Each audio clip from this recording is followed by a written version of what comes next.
أعوذ بالله من الشيطان الرجيم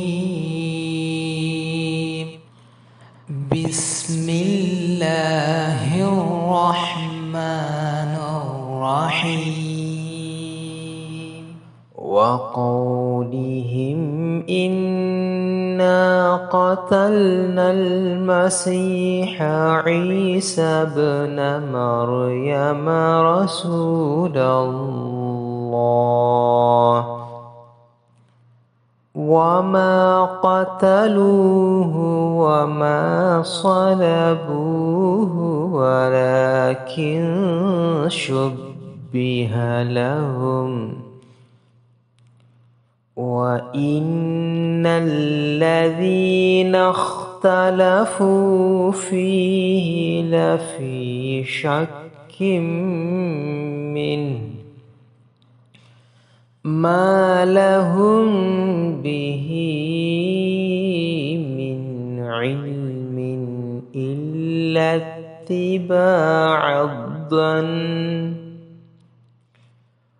وما قتلوه يقينا بل رفعه الله إليه وكان الله عزيزا حكيما. Assalamu alaikum wa rahmatullahi wa barakatuhu. Wa alaikum salam wa rahmatullahi wa barakatuhu. Today in our session of question and answer, I have with me the Khalifatullah of Jamaat Sahih al-Islam, which will answer the question. So the first question comes from Mr. Michael Phillips from South Africa. So could you give a reply to this gentleman's question? So his question is about what is your opinion about the crucifixion?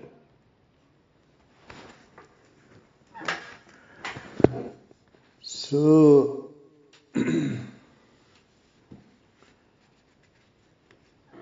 by the grace of Allah, first of all, I must thank this gentleman, Michael Phillips from Africa. So I replied about his question about the crucifixion.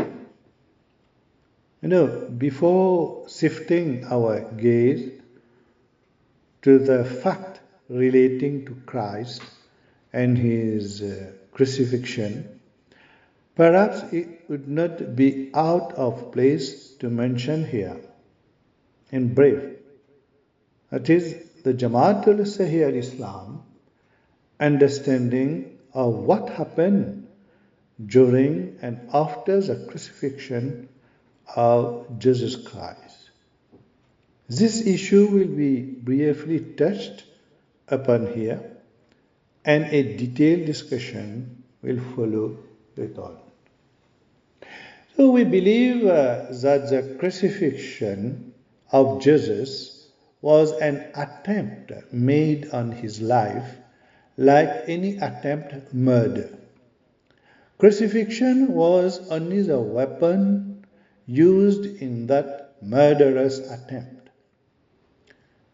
However, the attempt to crucify him failed in inflicting death. This is tantamount to saying that they failed to crucify him. When we say this, we express ourselves exactly as we would in any other case of attempt murder. If an attempt is made on someone's life and the attempt fails, it cannot be said that the intended victim was murdered. For instance, if such an attempt is made, with a sword and the attempt fails, no one can say that the intended victim was put to the sword. So we believe, as Jamaatul Sahih al-Islam, that only an attempt to murder Jesus was made, crucifixion being the instrument of the attempted murder. After a few hours of intense suffering upon the cross, before death could overtake him, he was taken down from the cross in a state of deep coma, from which he was revived later on. Has no state can permit a person who is condemned to death a legal cover and protection of his life if he somehow escape execution. So also under the Roman law, no immunity could be extended to Jesus beyond the point of the crucifixion. That provided Jesus with, inner cause to escape from Roman territory to a land of freedom. But he also had to perform a commission and had a prophecy to fulfill.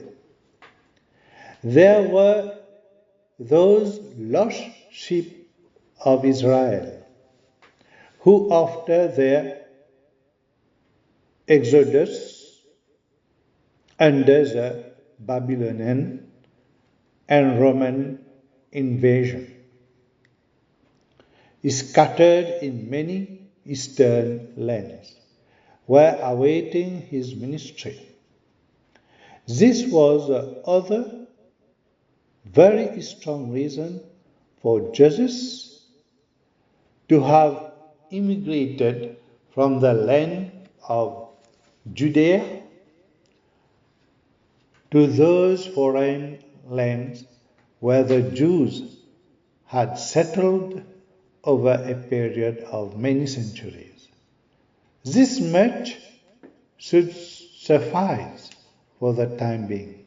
I want to make one thing clear to those who demand from us a proof of the natural death of Jesus Christ after he was saved on the cross. They are shifting the burden of the truth of the proof on us without justification. There are natural phenomena known to men which are universally understood. We know that the lifespan of man on earth does not extend beyond 150 years or so. Certainly not 1,000 years or more. This is a common experience relating to the span of human life on earth. If someone thinks that something contradictory to this rule has happened, then the burden of proof would fall on his shoulders, not on someone who believed in the rule rather than the exception. They should be applied to the situation enveloping the life and death of Jesus Christ. Those who believe that he did not die must provide the proof. But those who claim that he must have died only follow the law of nature and should not be required to prove it beyond that. Otherwise, anyone could say that his grandfather has not died. If such a claimant goes around challenging everyone to prove it otherwise, what would be their reaction? How can a poor listener meet such a challenge? Yet he can only point out that the law of nature operate on every human being and spare no one. So if someone is making claims against the law of nature, the onus of proof is on him. This is the first answer. But I will now make another humble attempt to try to make things clearer from a different viewpoint. Whatever his relation with God, was it beyond Jesus Christ to die? Whatever his relation with God, was it beyond Jesus Christ to die? The Christians themselves believe that he died. If it was against his nature to die, this could not have happened in the first place. Yet we all agree that he died at least once. The remaining part of the inquiry would be as to when did he die, whether on the cross or afterward. So I must thank Mr. Michael Philip here. If anything has not understand, he can send his question again and ask some explanation.